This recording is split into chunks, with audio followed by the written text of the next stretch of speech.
انسان کو بہت سارے امراض لگ جاتے ہیں، جسمانی بیماریاں بھی ہوتی ہیں اور روحانی بیماریاں بھی ہوتی ہیں، عقیدے اور نظر اور فکر میں بھی بیماریاں ہوتی ہیں۔ دنیا میں کچھ لوگ دہریے ہیں، معاذ اللہ کی ذات کے منکر۔ دنیا میں کچھ لوگ ایسے ہیں جو وقوع قیامت کے منکر۔ دنیا میں معاذ اللہ کچھ لوگ ایسے ہیں جو عذاب قبر کے انکاری۔ دنیا کے اندر آپ کو وہ لوگ بھی ملیں گے جو کہتے ہیں دنیا خود بخود وجود میں آ گئی۔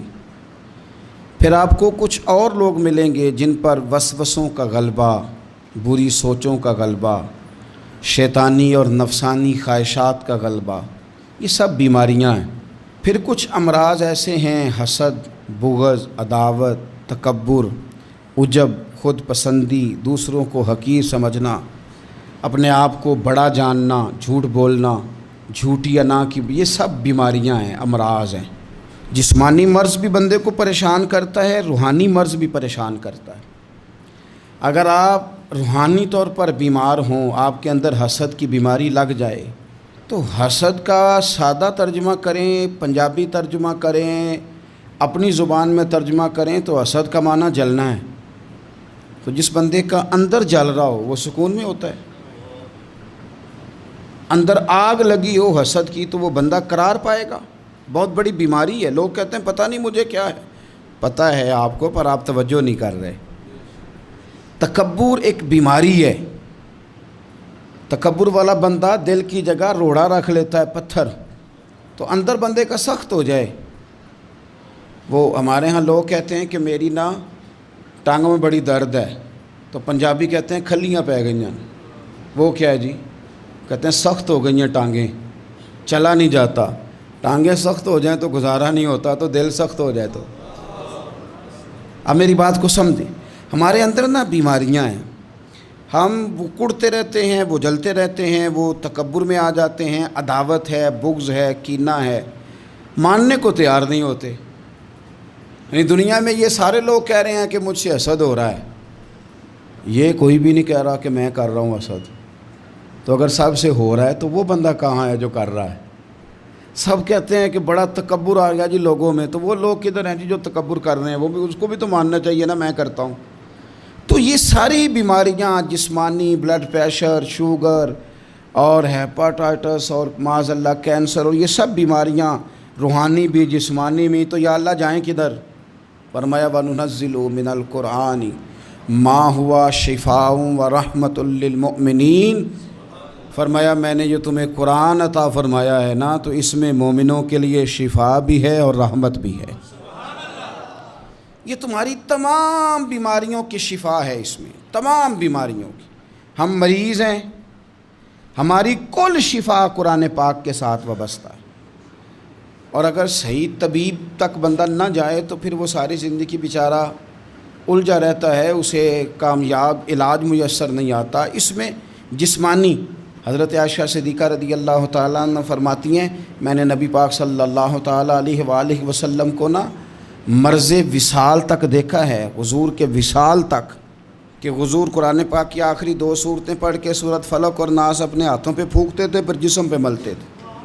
قرآن پاک میں شفا ہے۔ اب تو لوگوں نے دم درود کو نا اس کو بڑا ہلکا سا کام سمجھ لیا۔ ویسے بھی یہ عاملوں کے ہتھے چڑھ گیا، ملنگوں کے ہتھے چڑھ گیا، کاروبار بن گیا، تجارت بن گئی۔ ورنہ قرآن پاک کی آیات پڑھی جائیں تو حضور نے فرمایا سورہ فاتحہ میں شفا ہے، اس میں کرم ہے۔ یہ چیزیں جو بڑی ہمارے لیے سود مند تھی، فائدہ مند تھی، ہم چھوڑ گئے۔ ایک بڑی خوبصورت حدیث ہے، سنیے گا۔ حضرت ابو سعید خدری رضی اللہ تعالیٰ عنہ حدیث کے راوی ہیں، بخاری میں موجود ہے۔ ارشاد فرماتے ہیں کہ ہم ایک سفر پہ تھے، واپس آ رہے تھے، ایک جگہ رات کو قیام کیا، سونا تھا، بستی تھی۔ بستی کے لوگوں نے نہ کھانا پوچھا نہ پانی پوچھا، کوئی ضیافت نہیں کی۔ آدھی رات کا وقت آیا تو ایک بندہ دوڑا دوڑا آیا، کہنے لگا ہمارے سردار کو بچھو نے کاٹ لیا ہے، تم میں سے کوئی بندہ دم درود کر لیتا ہے؟ تو ایک صحابی کہنے لگے کر تو لیتے ہیں، پر تم نے چونکہ ہمیں کھانا پانی تک نہیں پوچھا، تم اگر دم کراؤ گے تو مفت نہیں کریں گے۔ بخاری پڑھ رہا ہوں، پیسے لگیں گے۔ کتنے پیسے؟ بکریوں کا ایک ریوڑ پورا۔ شارحین نے لکھا 40 بکریاں، کنے دما دیاں؟ اور بھائی اس سے کوئی بندہ جواز نہ لے کہ پیسے لینے جائز ہیں، اس سے جواز نہ حاصل کرے۔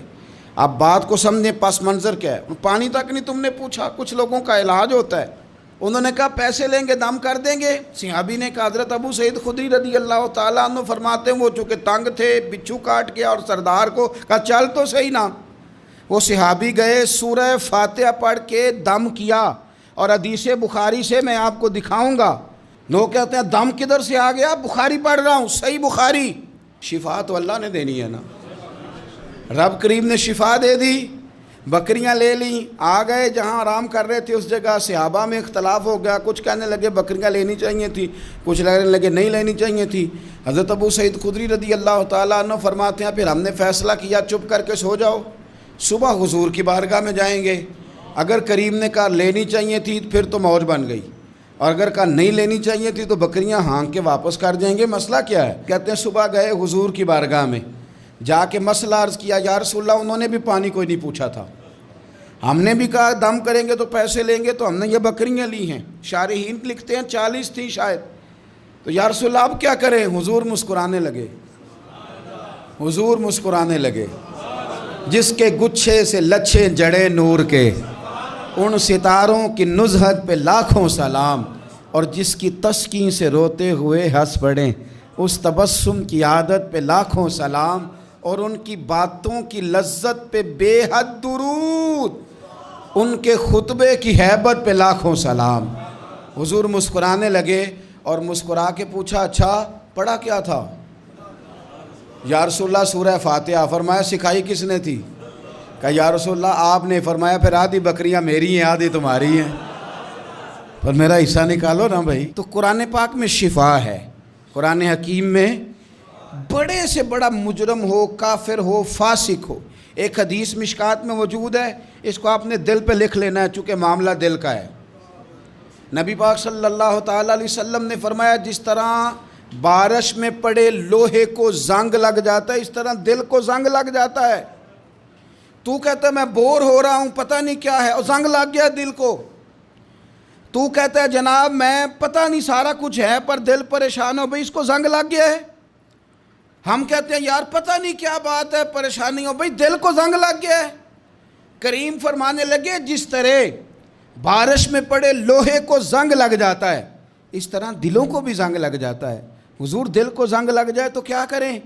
تو حضور فرمانے لگے ایک موت کو یاد کرو اور ایک قرآن پاک کی تلاوت کیا کرو، قرآن تمہیں زنگ سے شفا دے دے گا، اس کو پڑھو گے تو تمہیں لطف آئے گا۔ اور قرآن پاک کو نا جب بندہ پڑھتا ہے نا تو حضرت مولا علی شیر خدا نے فرمایا تھا قرآن پاک کبھی پرانا نہیں ہوگا، جب بھی پڑھو گے نیا مزہ ہی آئے گا، نیا سرور ہی آئے گا، نئی کیفی۔ بڑے بڑے کٹر کافر قرآن پاک سنتے تھے نا۔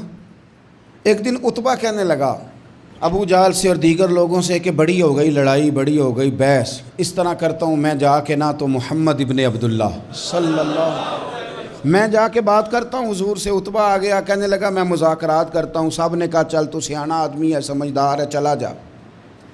جا کے نا تو وہی باتیں جو وہ ہمیشہ کرتے تھے، نبی کریم علیہ السلام سے کہنے لگا ہم سارے آپس میں ہیں، برادری ہے، قبیلہ ہے، ایک شہر ہے، پھر بھی لڑائیاں شروع ہو گئی ہیں، جو آپ کا کلمہ پڑھتے ہیں وہ الگ ہو گئے، جو ہمارے معاذ اللہ طریقے پہ ہیں وہ الگ ہیں، تو کوئی بات چیت نہ کر لیں بیٹھ کے۔ تو حضور نے فرمایا کرو نا۔ کہنے لگا اگر آپ سرداری چاہتے ہیں تو ہم دیتے ہیں، اور اگر آپ مال و دولت چاہتے ہیں تو معاذ اللہ ہم دیتے ہیں، جو آپ کہتے ہیں ہم کرتے ہیں، کسی طرح کا بھی آپ کا مطالبہ ہے تو ہم پورا کرنے کو تیار ہیں، تو آپ بتا دیں ہم وہ کر دیتے ہیں۔ وہ بڑی اس نے لمبی چوڑی تقریر کی، جتنی آفریں گنا سکتا تھا گنوائیں، کریم خاموش رہے۔ جب اس کی بات پوری ہو گئی تو حضور فرمانے لگے میں بھی کچھ بولوں؟ کہنے لگا بولیں۔ میرے نبی پاک نے قرآن پاک پڑھنا شروع کر دیا، چند آیتیں پڑھی، کھڑا تھا بیٹھ گیا، پھر اٹھ پڑا، کبھی ادھر جاتا ہے کبھی ادھر آتا ہے۔ حضور نے تلاوت ختم کی، کہا کوئی بات کرنی ہے؟ کہنے لگا نہیں مجھے اجازت دے دے۔ واپس گیا، جب گیا نا تو ابو جہل دور سے دیکھ کے کہنے لگا جو گیا تھا وہ تو عتبہ تھا، اور یہ جو آ رہا ہے یہ کوئی اور ہے، یہ کوئی اور ہے، یہ وہ نہیں ہے جو گیا تھا۔ واپس آیا تو کہا کیا طے ہوا؟ کہنے لگا یار طے کیا کرنا ہے، میں نے شاعر بھی دیکھے، کاہن بھی دیکھے، جادوگر بھی دیکھے، میں نے زمانہ گھوما ہے، پر جو قرآن وہ پڑھتے ہیں وہ بندے کا کلام نہیں، وہ رب کریم کا ہی کلام ہے، وہ اللہ کا کلام ہے، تم نہیں مقابلہ کر سکتے، تم باز آ جاؤ، وہ تمہارے بس کی بات نہیں۔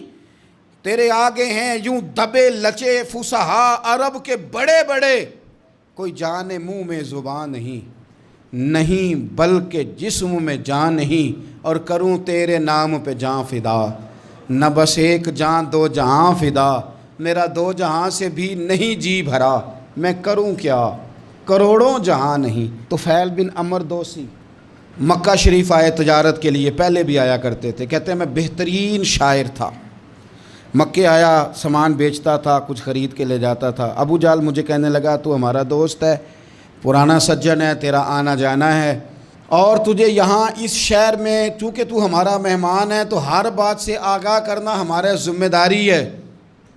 یہاں ایک شخص ہے محمد ابن عبداللہ، محمد ابن عبداللہ صلی اللہ تعالی علیہ وسلم اعلان نبوت کرتے ہیں، اور معاذ اللہ شاعر ہیں، جادوگر ہیں، ان کی تو نے بات نہیں سننی۔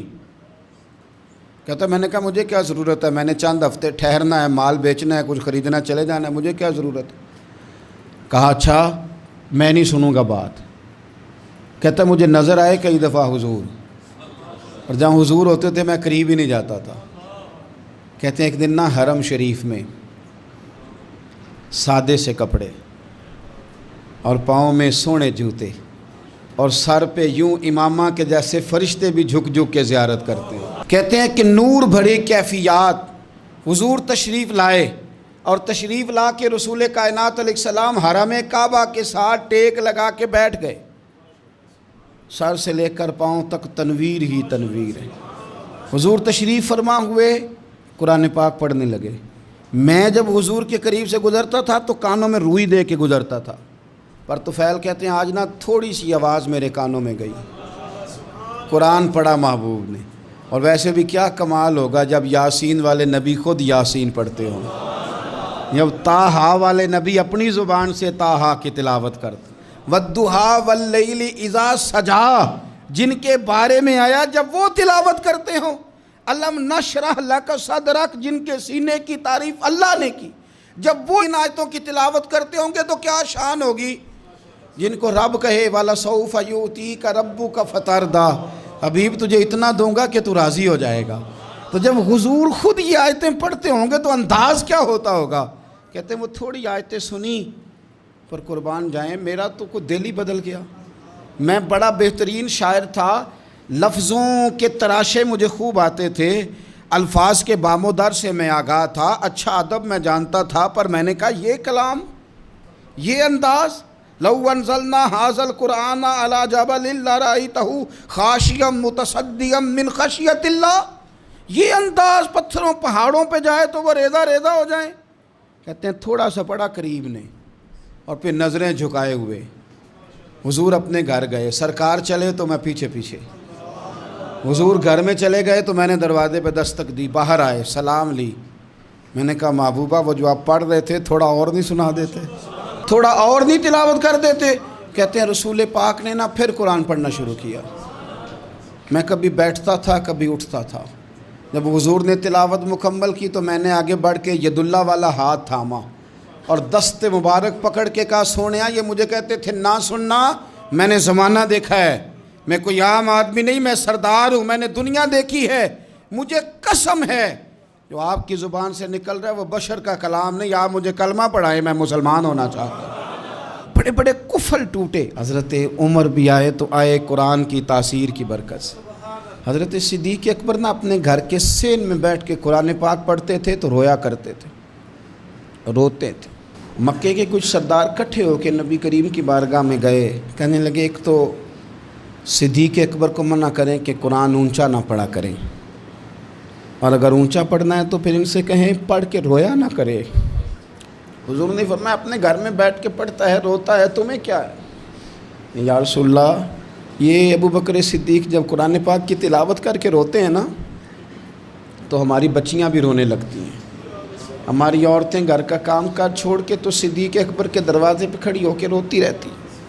حضور ان سے کہیں یہ قرآن سے جو شغف ہے ان کا، کہاں گئے مسلمان جو قرآن پڑھنے والے تھے؟ کدھر گئے؟ سارا کچھ ہی ہمارا موبائل لے گیا.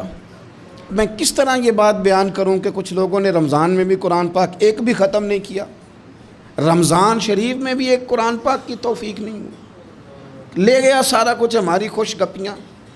کمال ہو گئی، ہم نے سوچا ہی نہیں، فکر ہی نہیں کی. سنگیو واپس آؤ، قرآن پاک سے پیار کرو، قرآن پاک سے محبت کرو، قرآن کی تعلیم حاصل کرو. لوگ کہتے ہیں میں بوڑھا ہو گیا ہوں، زبان موٹی ہو گئی ہے، قرآن کیسے سیکھوں؟ 38.5 سال کی عمر میں کلمہ پڑھا حضرت صدیق اکبر نے. کچھ صحابہ ان سے بھی عمر میں زیادہ تھے، تو بڑی عمر میں دین سیکھا کہ چھوٹی عمر میں سیکھا؟ ہمیں کیا ہو گیا ہے؟ قرآن پاک کی طرف توجہ کرو. میرے نبی پاک علیہ السلام نے فرمایا اس قرآن کی برکت سے اللہ قوموں کو عروج عطا کرے گا، اس کی برکت سے ہی قوموں کو زوال ہوگا. حضرت عائشہ صدیقہ کہتی ہیں حضور رات کو نماز کی نیت باندھتے تھے تو ایک ہی آیت پڑھتے تھے، ساری رات ایک ہی آیت پڑھتے رہتے تھے، روتے رہتے تھے. اور جب حضور روتے تھے تو جس طرح ہنڈیا ابلے تو آواز آتی ہے، اس طرح حضور کے سینے سے آواز آتی تھی. جبیر بن مطعم کہتے ہیں میں بدر کے قیدیوں کے بارے میں بات کرنے آیا حضور سے، تو نبی پاک مغرب کی جماعت کرا رہے تھے. جب میں مدینے پہنچا تو مسجد نبوی کے باہر کھڑے ہو کے میں نے حضور کی تلاوت سنی. فرماتے ہیں بس میں تو بات کرنے آیا تھا نا، تو وہ آیتیں سنی تو مجھے یوں لگا مجھ پہ بجلیاں گر رہیں. کون ہے جو میرے دل کے کفر اور کفل دھو رہا ہے؟ بس قرآن سنتا گیا اور رب مجھے ایمان کی توفیق عطا فرماتا گیا. میں نے کلمہ پڑھ لیا، مسلمان. قرآن ہی ہمارے ہر مسئلے کا حل ہے. میں کیا کروں؟ قرآن پڑھتے ہیں ہمارے ہاں، پر قبروں پہ پڑھا جاتا ہے، پر ختموں پہ. کیا قرآن پاک کا یہ حق نہیں تھا کہ وہ شادی والے دن بھی پڑھا جاتا؟ کیا قرآن پاک کا یہ حق نہیں تھا کہ وہ اسمبلی میں بھی پڑھا جاتا؟ قرآن پاک نہ شکایت کر رہا ہے، شکایت کرتا ہے کہ ان لوگوں نے نا مجھے ختموں پہ پڑھا ہے، اسمبلی میں نہیں پڑھا. وزیر اعظم کے خطاب سے پہلے تلاوت ہوتی ہے تو یہ تلاوت کے بعد یہ اعلان کیوں نہیں کرتے کہ ہم کریں گے وہ جو قرآن کہے گا؟ صدر کے خطاب سے پہلے تلاوت کراتے ہو تو یہ کیوں نہیں کہتے کہ اب ہوگا وہ جو قرآن کہہ رہا ہے؟ اسمبلی کا اجلاس تلاوت قرآن پاک سے شروع کرتے ہو تو یہ بھی تو کہو نا قرآن کے مطابق فیصلے ہوں گے. عدالتوں میں قسمیں اٹھانے کے لیے قرآن رہ گیا ہے، اس پہ ہاتھ رکھ کے کہو جو کہوں گا سچ کہوں گا.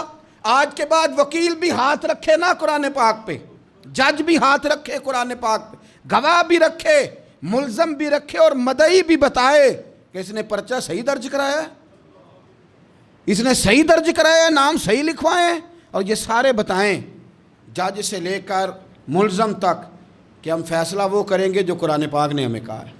صرف قسموں کے لیے رہیں گے. 2 صورتیں پڑھنی نہیں آتی اور تم بیچ میں قرآن پاک کو لا کے قسمیں اٹھاتے ہو. وہ تاجر جو دکان شروع کرنے سے پہلے تلاوت کراتا ہے کس لیے کراتا ہے؟ کہ میں تجارت قرآن پاک کے مطابق کراؤں گا، اس لیے کراتا ہے.